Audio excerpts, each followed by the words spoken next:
Qué lindo volver a encontrarnos. Gracias por ser parte de este espacio. Marce, me estaba acordando que cuando empezó la pandemia arrancamos con estos vivos y quedaron muchas preguntas, muchas inquietudes, y hoy vamos a estar dando respuesta a todos tus pacientes que vienen con muchos interrogantes. Así que gracias por este espacio. No, por favor, la verdad que es un placer volver a encontrarnos por este medio. Es mucho más feliz vernos personalmente, pero bueno, la pandemia nos trajo a esto, así que vamos a aprovechar este medio también para comunicarnos. Excelente, sí. Bueno, te cuento, la gente se está conectando, hay casi 2.000 seguidores en todo este tiempo que se fueron sumando a esta red social, y esta es una linda oportunidad para que puedas dejar tus consultas, ¿sí? Dudas respecto al embarazo, todo lo que tiene que ver con obstetricia. Sin duda Marcelo va a estar dando respuesta. Marce, te cuento que llegaron en la última semana muchas preguntas, le vamos a estar dando respuesta en esta noche, y invitamos a todas las personas que están viendo este vivo que se sumen en el chat dejando sus preguntas para que las vamos a estar leyendo. ¿Te parece? Perfecto, cuando quieras, Guille. Bueno, Marce, por un lado llegaron muchos agradecimientos, ¿sí? Muchos agradecimientos hacia vos, realmente te quieren un montón, la dedicación que les tenés en el consultorio, ¿sí? Bueno, muchas expresiones de cariño, y también llegaron muchas dudas, y vamos a empezar a leerlas, ¿sí? Por ejemplo, vamos con la primera, que Ani dice que luego del parto tiene dudas sobre cuándo tardaría en volver la menstruación. Habitualmente eso, no sé si podés darle respuesta. En realidad es muy errático. No hay una fecha a tope. Puede ser los 45 días como puede ser después del año.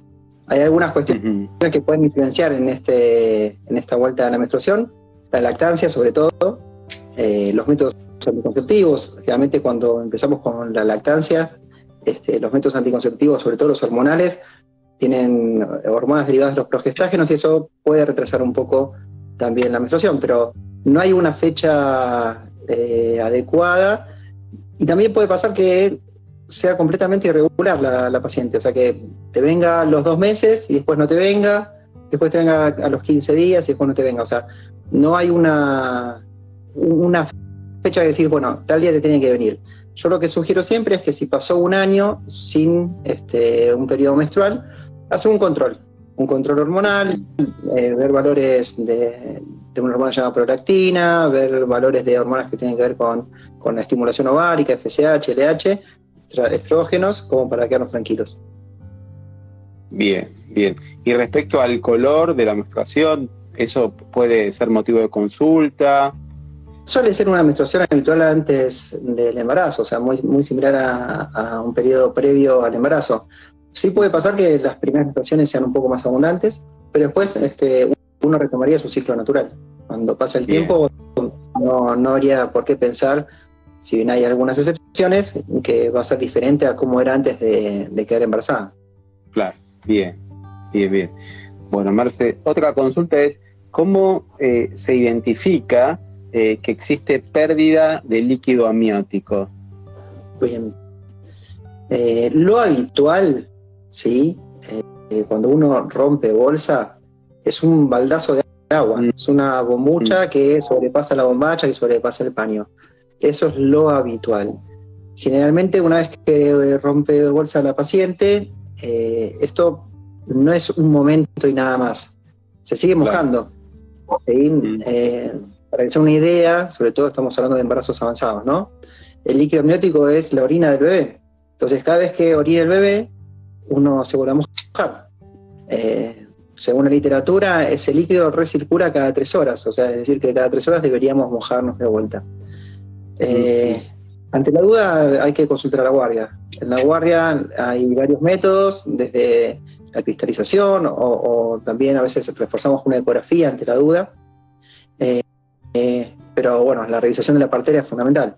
Siempre la primera cara visible que uno ve es una partera experimentada que ya se comunica con nosotros, y ante la duda lo vemos nosotros, pero no dejen de consultar, siempre es mejor ir a tiempo y no demorar ante la ruptura de la bolsa.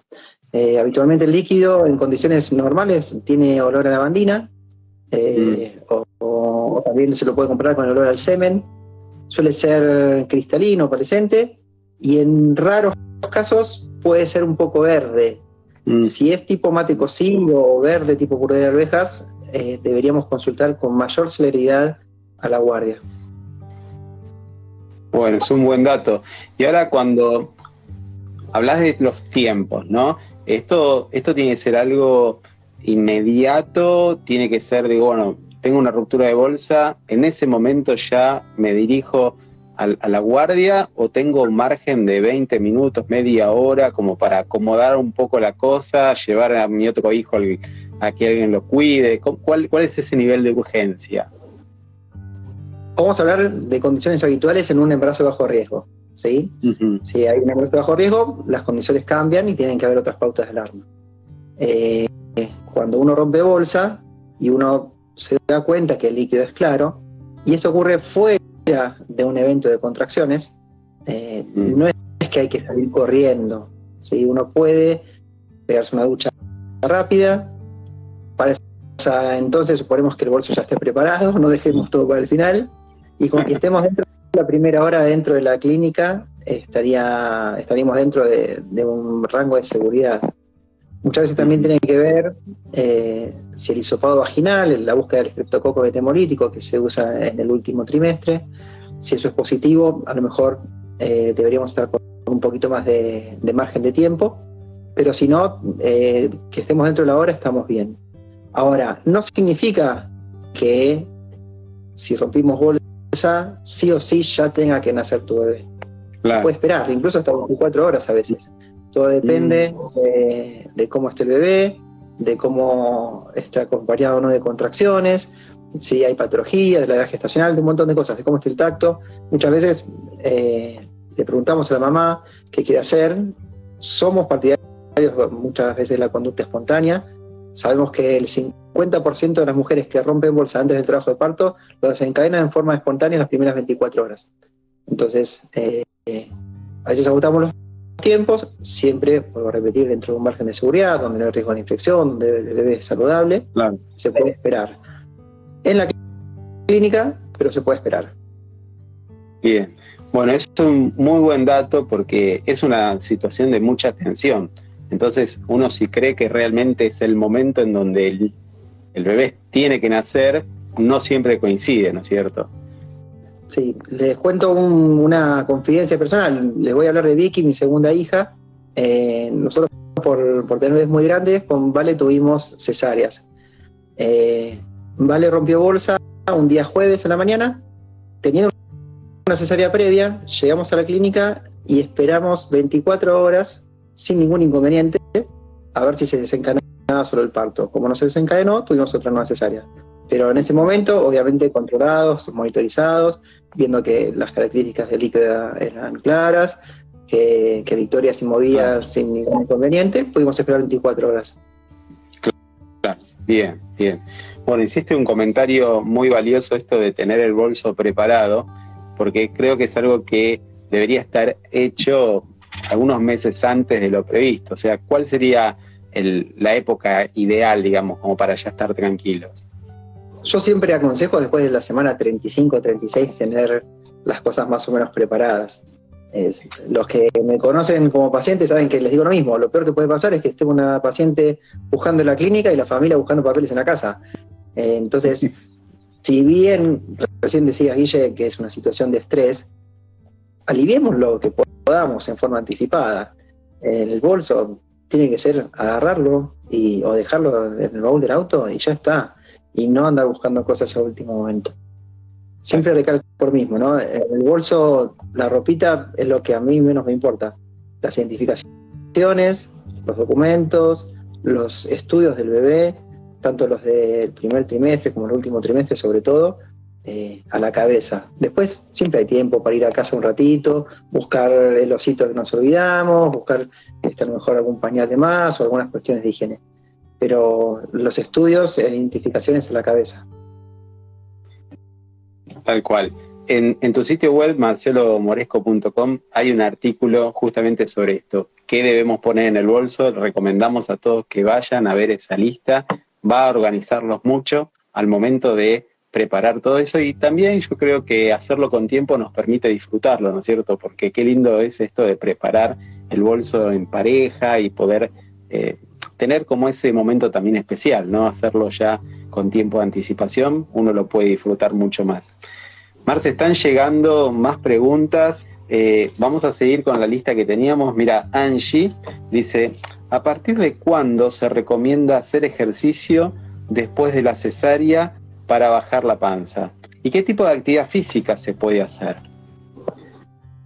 Bueno, obviamente que depende de muchas cosas, depende de la cantidad de cesáreas previas, depende de cómo fue el postoperatorio y demás. Habitualmente sugiero que el primer mes haya algo de contención, una faja o una truza. Después no es necesario, pero sí esperar 3 meses para empezar con actividad física. Si se puede arrancar con algo aeróbico, como para ir reforzando la fuerza abdominal, y después con algo que nos haga trabajar un poco más el abdomen. El tema de fierros o esas cositas, siempre de menor a mayor y en una segunda instancia. Lo aeróbico primero, pero después de los 3 meses podríamos estar en condiciones de arrancar con la actividad física. Bárbaro. Tenemos otra consulta de Connie. Habla de una mujer con incompetencia cervical. ¿Tiene que hacer un tratamiento previo a quedarse embarazada? No, previamente no. Sí está bueno tener el diagnóstico previo al embarazo. Cuando ya tenemos el diagnóstico seguro de una incompetencia cervical, se puede hacer seguimiento bajo guía ecográfica por vía transvaginal de su cervicometría. Se puede hacer también un cerclage en la semana 15-16, es una intervención quirúrgica para reforzar el cuello del útero mediante una sutura. Y después el uso de progesterona y algunas situaciones de reposo también pueden ayudar. Son embarazos de alto riesgo siempre, pero bueno, no significa que no se pueda lograr un embarazo. El riesgo sobre todo es la prematurez, ¿no? Que esa incompetencia cervical haga que a medida que crece el bebé se produzca una dilatación que nos lleve al parto prematuro extremo. Bien. Otra consulta de Jacqueline. Dicen, ¿qué afecta al bebé que la mamá haya tenido eclampsia? Su bebé nació de 33 semanas. ¿Por qué no nos explicas un poquito de qué se trata eso y si esto realmente afecta al bebé? Bueno, en primera instancia, la eclampsia es, digamos, una de las situaciones más riesgosas del embarazo. Es el cuadro más severo de la hipertensión asociada al embarazo, donde la convulsión es la característica principal. O sea, hay una hipertensión severa que hace que la mujer convulsione. No directamente va a afectar al bebé, o por lo menos no siempre. El cuadro hipertensivo puede afectar por una insuficiencia placentaria el crecimiento del bebé, bebés que crecen poco, hasta muerte fetal intraútero por la hipertensión. Ahora, la situación de preeclampsia puede darse sin afección del bebé, y en ese momento va a determinar en qué momento del embarazo ocurre. En este caso, un embarazo de 32 semanas, 33 semanas, la prematurez es lo que puede afectar al bebé. Obviamente, cuanto más precoz sea, un embarazo de 26 semanas tiene muy mal pronóstico. Y una vez que se produce el episodio, la resolución rápida, ¿sí?, con medicamentos que pueden esterilizar neurológicamente a la mamá, controlar la presión, nos va a ayudar un poco más.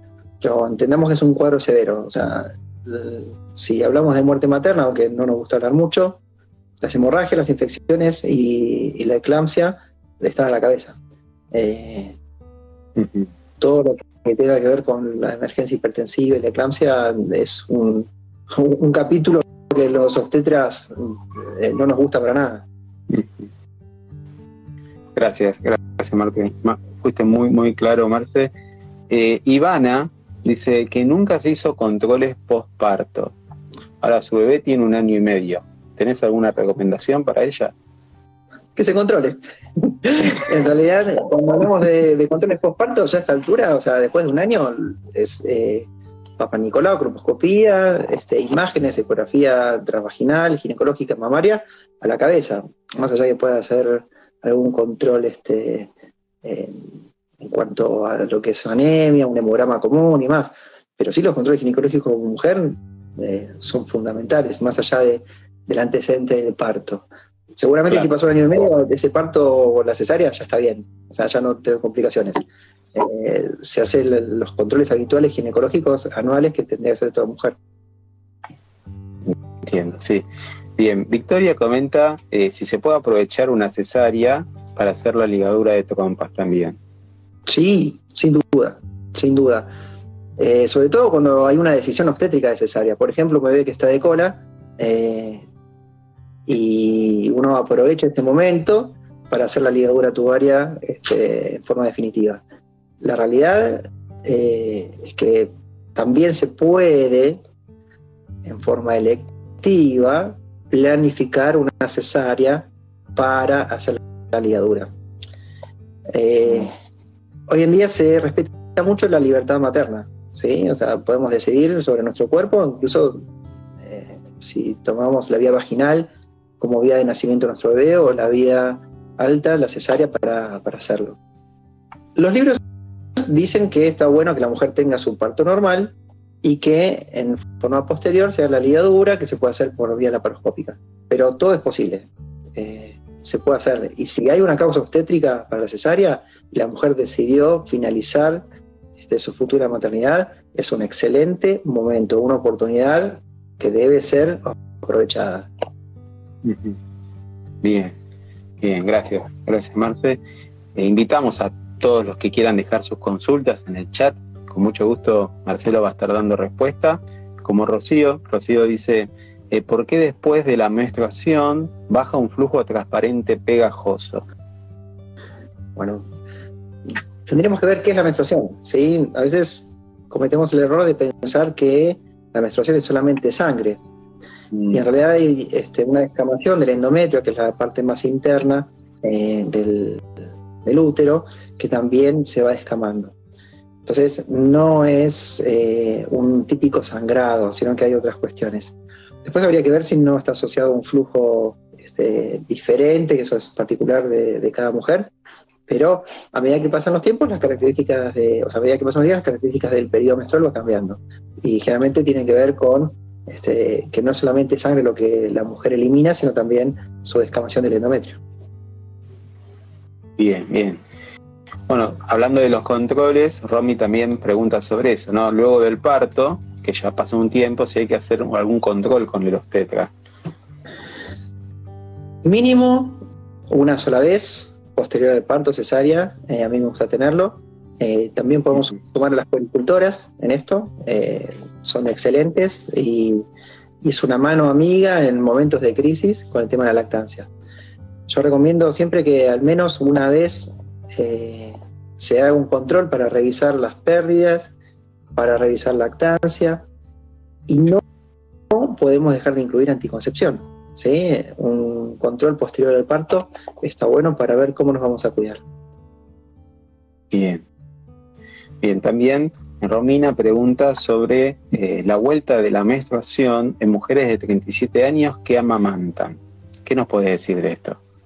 No, 37 años, piensen que la menstruación aproximadamente entre los 51 y 52 años es el promedio de donde se retira, o sea que entraría en menopausia. Una mujer de 37 años debería retornar su ciclo al igual que a los 25, no, salvo que haya alguna cuestión hormonal diferente, no es una etapa límite, no es una edad excesiva como para pensar que ya no vuelve más. Obviamente, como hablamos al principio en la primera pregunta, la vuelta a la menstruación es completamente errática, va a depender de lactancia, va a depender de anticoncepción, pero pueden pasar meses sin que vuelva. Bien, bien. Bueno, Vivi, y también son muchas las consultas vinculadas a ginecología. Te preguntan si atendés ginecología, ¿cómo está la situación de esto? No, el tema es así, soy ginecólogo, pero hoy mi amor está en la obstetricia, no tengo espacio para la ginecología. Obviamente que cualquier cosa siempre puedo ayudar y dar una mano, pero creo que incluso ya habiendo decidido la obstetricia como mi especialidad de cabecera, hay muchos ginecólogos mejores que yo, y que se van ayornando, que se van actualizando, y yo, así como yo lo hago en obstetricia y en ecografía, a lo mejor que es más que mi corazón está ahí, hasta me parece injusto que haga ginecología a esta altura. Bien, bien. Bueno, están también, preguntan sobre si atendés, dónde están los consultorios, todo eso pueden entrar al sitio web marcelomoresco.com/consultorios, ahí están básicamente los lugares de atención de Marcelo. Y bueno, llega a través del chat, vamos a ir mezclando algunas preguntas que vienen por el chat y preguntas que han venido a través de la semana. Vicky nos acaba de poner en el chat: ¿hasta qué semana se puede hacer la ecografía transnucal? ¿Y qué se puede descartar en la misma? Perfecto. Lo correcto sería entre la semana 11 y la 13.6. Cualquier ecografía de translucencia nucal realizada fuera de este rango es incorrecta, no sirve. A veces llegamos a la semana 14.2, que eso también tiene que ver con la longitud del embrión, y te la informan, y la verdad que no tiene validez. Con respecto a qué podemos descartar, en realidad no descartamos nada. La ecografía de translucencia nucal tiene un valor predictivo, o sea, que tengas una translucencia nucal normal no descarta un 100% que no haya un bebé con una cromosomopatía como síndrome Down, pero sí es una primera instancia, por eso ya hablamos de screening, ¿sí? Es el screening del primer trimestre. Una translucencia nucal bien hecha, tenemos una detección del síndrome Down arriba del 85 y más cuando lo hacemos con los marcadores bioquímicos en sangre. Hoy en día hasta creo que sería un error no pedirla. También aprovechamos este screening para hacer el Doppler de actividades uterinas, que tiene un valor predictivo sobre la restricción de crecimiento, preeclampsia y demás, que puede ser tratada. A lo mejor las cromosomopatías no, pero el riesgo de preeclampsia y restricción sí, por medio de usasprineta. Entonces, hasta puedo decir que es mala praxis no pedirlo. A lo mejor me gano algunos enemigos con esto, y con esto me gustaría impulsar a las prepagas y obras sociales para que también la cubran, porque también tiene un valor importante, y hoy en día, sabiendo que es importantísimo, muchas obras sociales no la quieren cubrir. Pero por lo menos quiero quedarme tranquilo y transmitir a mis pacientes que claro, si no la pide la obstetra, ellas la tienen que exigir. Bien, bien. Y hablando de estudios, vamos a traer acá una pregunta de Jacqueline que dice si se puede ver la hidrocefalia, quizá en las últimas ecografías del embarazo, en un scan fetal. ¿Qué decís de eso? Sí, generalmente el scan fetal es una gran ecografía, se hace en la semana 20, donde uno ya puede ver una hidrocefalia. No en todos los casos. Hay hidrocefalias que se dan en forma posterior. De hecho, hay una ecografía solicitada en la semana 32, donde por una cuestión de obstrucción de conductos, por donde va el líquido cefalorraquídeo, a lo mejor no se ve en una primera instancia y después sí. Pero generalmente cuando es en forma prematura, en el scan fetal se debería ver con bastante nitidez. Diría que en la gran mayoría de los casos se diagnostica en el scan fetal. Bien, bien. Marce, tenemos una consulta recién hecha en el chat. Dice, está en la semana 18 y hace unos días siento un dolor en la boca del estómago con calambres que en ocasiones se siente hasta la espalda. Te pregunta, ¿qué puede provocar esto? Bueno, primero recordar que cuando uno queda embarazada no deja de ser mujer y le puede pasar un montón de cosas. Si pensamos que la semana 18 el útero no llega ni siquiera al ombligo, tengo que pensar que puede haber otras cosas, por ejemplo un cálculo en la vesícula. Entonces a esta chica le diría que haga una consulta integral, o sea, no solamente el embarazo, que no se quede contenta solamente con una ecografía o con que no tenga pérdidas, sino que debería ser una consulta integral para descartar otras cuestiones, una pancreatitis, un cálculo en la vesícula, gastritis, Claro. ¿sí? Un montón de cosas que tienen que ver con la clínica en general, no solamente con la clínica obstétrica. Bien, bien. Lu hace esta consulta. ¿Cuáles serían los pasos a seguir ante una amenaza de aborto? Bien, vamos a definir la amenaza de aborto como embarazo pequeño, menos de 20 semanas, donde la mamá empieza con pérdida hemática por genitales. ¿Sí? Eso es lo que define el aborto. O sea, el aborto no lo define una imagen ecográfica de hematoma, el aborto no lo define un dolor abdominal, el aborto se define, o sea, la amenaza de aborto se define por sangrado. Una vez que está diagnosticada la amenaza de aborto, la primera instancia es el reposo, en segunda instancia algún antiespasmódico se puede sumar, en este caso la buscapina o algún otro antiespasmódico como el soltar perlas, y estamos usando mucho la progesterona. La progesterona es una hormona que nos ayuda a la insuficiencia del cuerpo lúteo, que es una de las causas de amenaza de aborto, es un inmunomodulador, digamos que es el gol estándar en el tratamiento de lo que es la amenaza de aborto. Claro. Bien, bien. Bien, tenemos una pregunta de Sol. ¿Cuántas horas de trabajo de parto habría que esperar antes de realizar una cesárea? Inclusive menciona si ya teniendo colocada la peridural. Bien. No hay una cantidad de horas estipuladas. Lo que tiene que haber es progresión. ¿Qué significa esto? A medida que pasa el tiempo y aumentan las contracciones en cuanto a intensidad y en frecuencia, el tacto debería acompañar ese aumento de intensidad y frecuencia de las contracciones. Cuando esto no ocurre, podemos pensar en una falta de progresión. Ahora bien, si la paciente a medida que pasa el tiempo va dilatando más, se puede esperar 1, 2, 3, 4, 5, 6 horas, dependiendo obviamente de la salud fetal y de la salud materna. Pero no es que haya un tiempo estipulado. Lo que no puede pasar es un hostigamiento cuando ya está diagnosticada la falta de progresión. O sea, cuando ya determinamos que algo no está ocurriendo, ensañarse con la vía vaginal a lo mejor es contraproducente para mamá y bebé. O sea, no van a tener una buena experiencia. Pero no es que hay un límite de horario como para decir, si pasaron 2 horas y no nació, tenemos que hacer una cesárea. Bien, bien.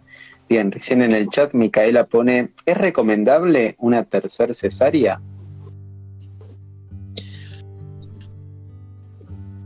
Sí, a ver, apostamos al nacimiento, apostamos a la vida. O sea, una mamá que quiere maternar, o sea, la vamos a apoyar. Cada vez que uno elige y toma la decisión de ser padres, arriesga. En este caso, cuanto más cirugías previas tengamos, más riesgos hay. Más riesgos de rotura uterina, de acretismo placentario y demás, pero bueno, son decisiones. Está bueno que se consulte con la obstetra, que antes de que ese embarazo sea planificado, que uno sepa los riesgos y beneficios, y sepan que están hablando con un papá de 3 cesáreas, o sea, ¿qué te voy a decir? Yo apuesto siempre a la mujer que quiere maternar, y con las cartas sobre la mesa vemos a qué jugamos. Pero bueno, uno después decide si corresponde o no. Bien, hay algunos reel en tu cuenta sobre parto vaginal después de la segunda cesárea. Invitamos a todas las personas que los vean, y también en el sitio web hay mucha información sobre esto, si quieren profundizar. Aylu pregunta sobre si es recomendable esto de solicitar la epidural para lo que sería el parto vaginal. ¿Eso es bueno, es malo? Es otra herramienta, ¿sí? Que tiene sus ventajas y sus desventajas. Siempre les explico lo mismo a los pacientes. Obviamente la ventaja es el dolor, sobre todo entre los 4 centímetros y los 9 centímetros. Tiene sus indicaciones, o sea, tiene que haber un bebé sano, un bebé de término, un bebé donde el líquido sea claro, donde haya un monitoreo fetal, ¿sí? Yo le hago 2 críticas siempre a la peridural. Una es que puede deprimir un poco a ese bebé, entonces tiene que ser siempre bajo condiciones de seguridad. Cuando digo deprimir es que le bajen los latidos, ¿sí? Entonces tiene que haber un bebé con resto físico para afrontar no solamente lo que queda del trabajo de parto, sino también la medicación.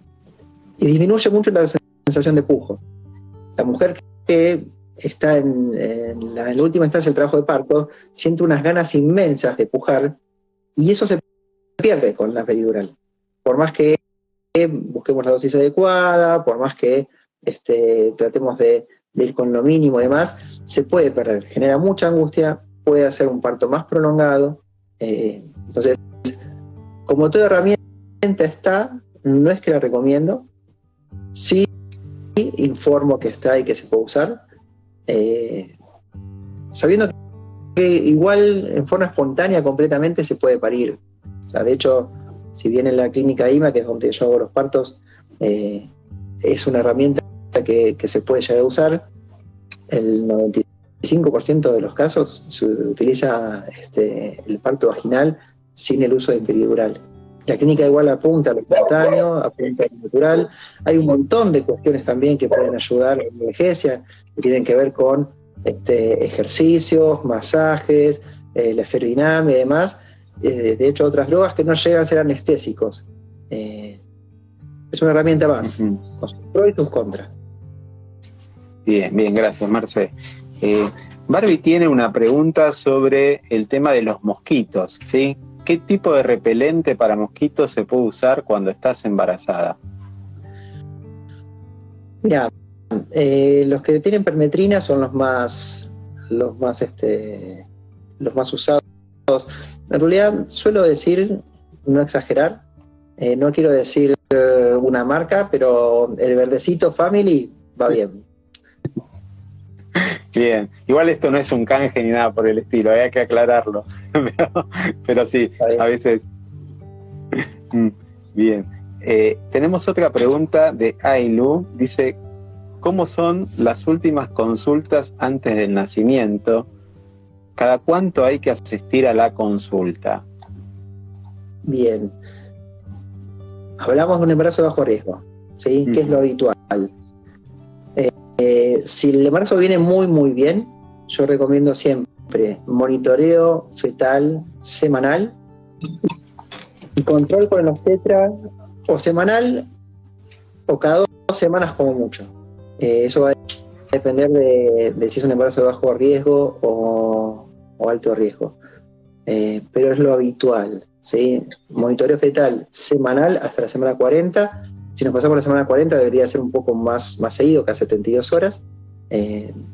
Y la consulta con la obstetra, que es importante, la instancia de tomar la presión, de medir la panza, de que el médico vea cómo está tu cara, si está más hinchada, si no, el aumento de peso. A veces uno cree que los estudios, me preguntan muchas veces, voy a la consulta porque todavía no me dieron el resultado de tal laboratorio o todavía no me puede hacer el monitoreo. Y la consulta obstétrica es mucho más importante que cualquier estudio. Al final, semanal o quincenal con la obstetra, depende del grado de riesgo. Muchos prefieren que sea semanal, y sí o sí un monitoreo fetal semanal. Excelente, Marce, gracias. Gracias por contestar todas estas consultas. Mira, Pri acaba de poner en el chat, dice, si es posible el embarazo después de haberse hecho la ligadura.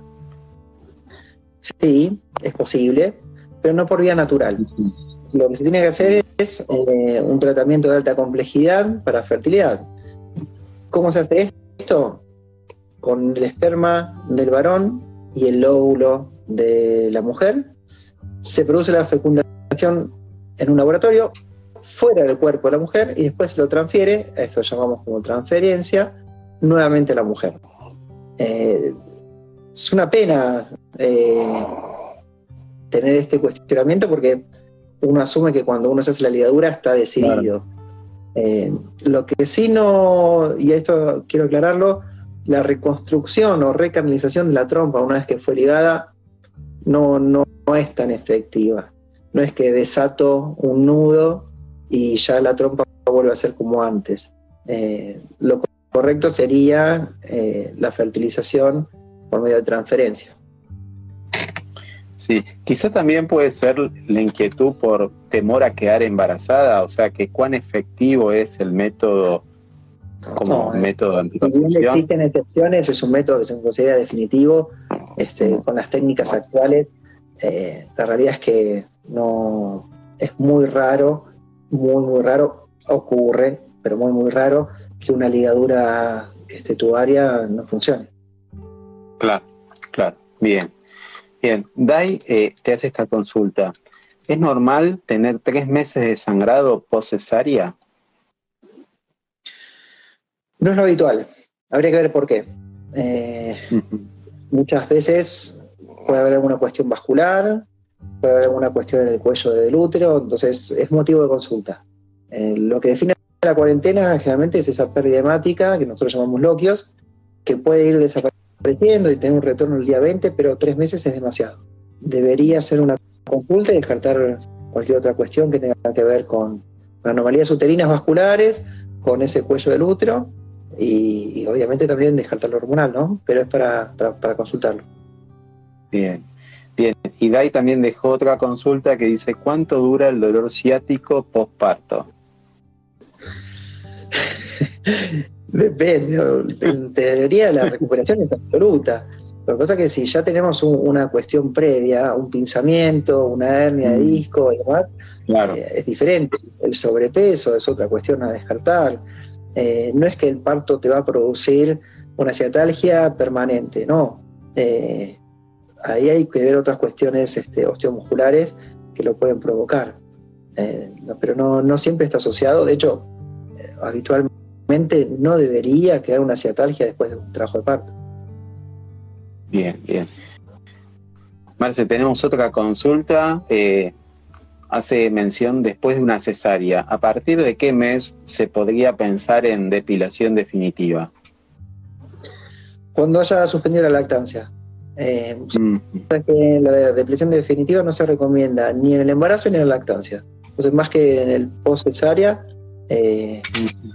deberíamos ver el tema de la lactancia. Si querés poner el caso de una paciente que no esté lactando y que haya tenido una cesárea, una vez que esté la cicatrización completa, es decir, después del mes, se podría llegar a hacer.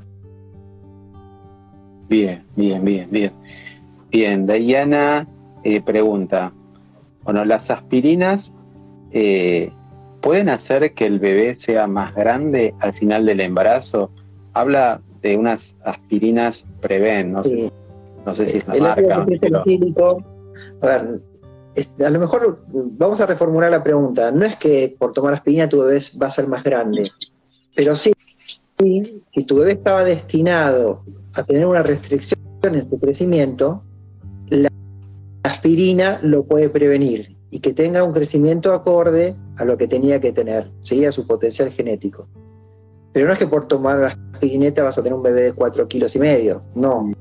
Lo que sí vamos a hacer es prevenir lo contrario, prevenir que deje de crecer por una insuficiencia placentaria. Pero no es que los engorda, ni es un anabólico, ni demás. Bien. Otra consulta de Silvina, Marce, dice: ¿cómo es el proceso de la distensión abdominal? ¿Qué es normal y qué no? Y sobre todo, ¿cuánto dura? Distensión abdominal, supongo que se está refiriendo a un puerperio o durante el embarazo. Voy a decir las dos cosas por las dudas. Durante el embarazo, lo que se suele producir, sobre todo después de la semana 18-20, lo que se llama una diástasis de los rectos abdominales. Los dos músculos centrales del abdomen, que es lo que le da la forma a la panza, se separan en forma fisiológica y eso hace que florezca la panza. Generalmente de una semana a otra la panza aparece. Y esto ocurre rondando la semana 20. Eso es algo habitual y fisiológico, y una vez que se produce el nacimiento, con el tiempo esos músculos vuelven a tener, por lo menos en la mayoría de los casos, una nueva fuerza y volvemos a tener la panza como era antes. Si se refiere al puerperio, es decir, a una distensión abdominal después del nacimiento, ya sea por parto o por cesárea, después del parto no deberíamos tener grandes inconvenientes. Después de una cesárea puede estar dado por un hilio transitorio, esto es un enlentecimiento en el intestino de las primeras horas, que si la paciente habla mucho o traga mucho aire puede ser un poco más intenso. De todas formas, esta distensión abdominal se resuelve generalmente dentro de las primeras 24 o 36 horas, con la deambulación precoz, como decía, evitando hablar demasiado. Empezamos a sentir ruidos en el intestino, va recuperando la movilidad y una vez que se elimina gases, ya no deberíamos tener una distensión abdominal. Bien, bien, Marce. Dami tiene una consulta, dice, riesgos de quedar embarazada al año del nacimiento de su bebé.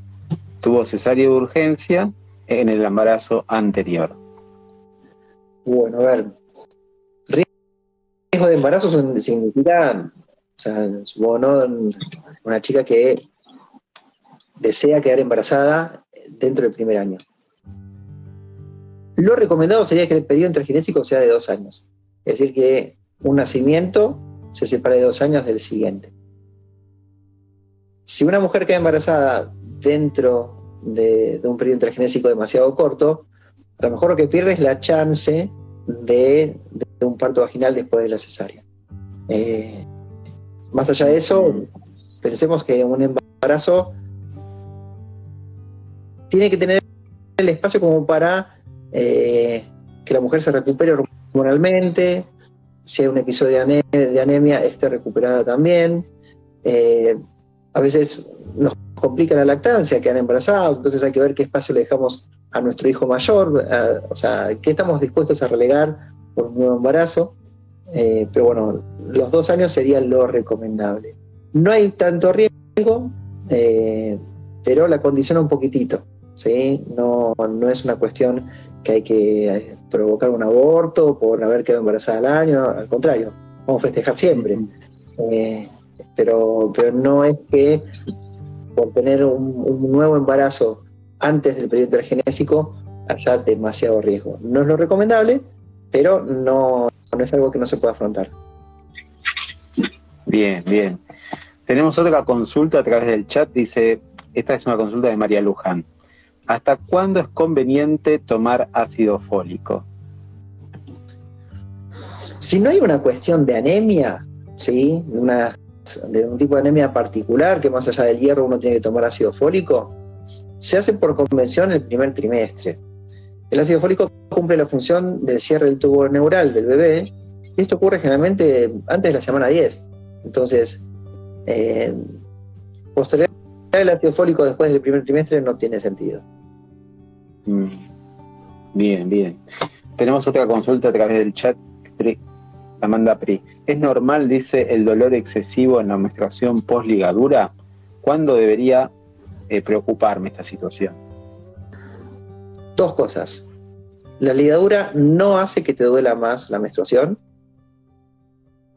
Y la segunda cuestión es que la menstruación no debería ser algo insoportable. Hay un montón de situaciones, la endometriosis a la cabeza, que tiene que ser descartada, la mujer que tiene dismenorreas crónicas, es decir, cuando la menstruación es dolorosa e inhabilitante, tiene que ser una consulta con un ginecólogo y no está relacionado seguro a la ligadura de trompas. La ligadura de trompas hay mucho mito alrededor de esto, no es que te va a dar más dolor, no es que te da un postoperatorio, ahí veía una de las preguntas que hacían las chicas recién, no es que te va a dar un postoperatorio más tortuoso, ni una recuperación más lenta, no es así. Si hay una menstruación dolorosa, no le tenemos que echar la culpa a la ligadura de trompas y es motivo de consulta. Bien. Marce, tenemos muchas preguntas sobre anticoncepción y embarazo, ¿cierto? Si querés hablarnos un poco de eso. Puntualmente Diana dice, si es normal no menstruar tomando anticonceptivos aptos para la lactancia. Sí, es un poco parecida a la primera pregunta. Si bien la lactancia por sí sola puede retrasar el retorno del ciclo menstrual, cuando uno utiliza los progestágenos puede que se demore un poquito más. Los anticonceptivos para la lactancia están basados en progestágenos, sin estrógeno. Entonces puede ser que el ciclo tarde un poco más en volver. Claro. Y hablando de anticonceptivos, ¿podés mencionar un poco los pro, los contra, de algunos en particular? ¿Qué podés decirnos de esos? En cuanto hablamos de anticonceptivos, saber que son seguros, porque algunos piensan que porque no tiene estrógeno voy a quedar embarazada, que son completamente permitidos, los derivados de los progestágenos, ahí las drogas más usadas hoy en día, la drospirenona en dosis alta, también se puede hacer el desogestrel, son las drogas más usadas, hay un montón de marcas, son seguros, se pueden utilizar después de las 3 semanas del nacimiento del bebé y te pueden acompañar durante mucho tiempo. Se miden por lo que se llama el índice de Pearl, que es un índice de efectividad, y están arriba del 98%. Es un método recomendable. Bien. ¿Y hay algunos mitos respecto a algunos anticonceptivos en particular que sería bueno desterrar? No sé, por ejemplo, muchos dicen que si tomas anticonceptivos después es difícil quedar embarazada. ¿Qué puede decirnos de eso?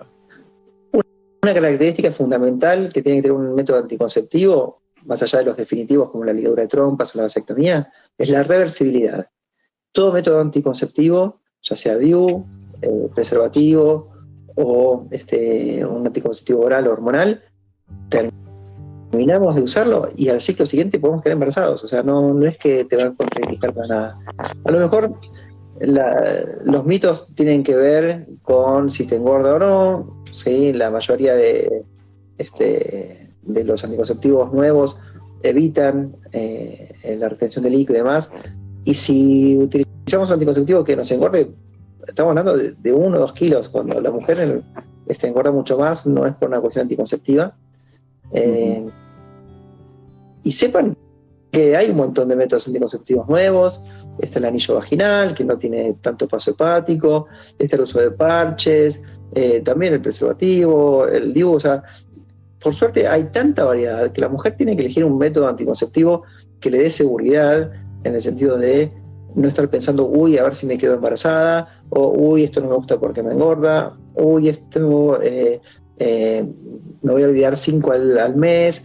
No, entonces, cada uno tiene que acomodar su personalidad y sus gustos y sus seguridades al método anticonceptivo. Hay muchísimo, y en esto, si le preguntan a algún ginecólogo, las va a acompañar.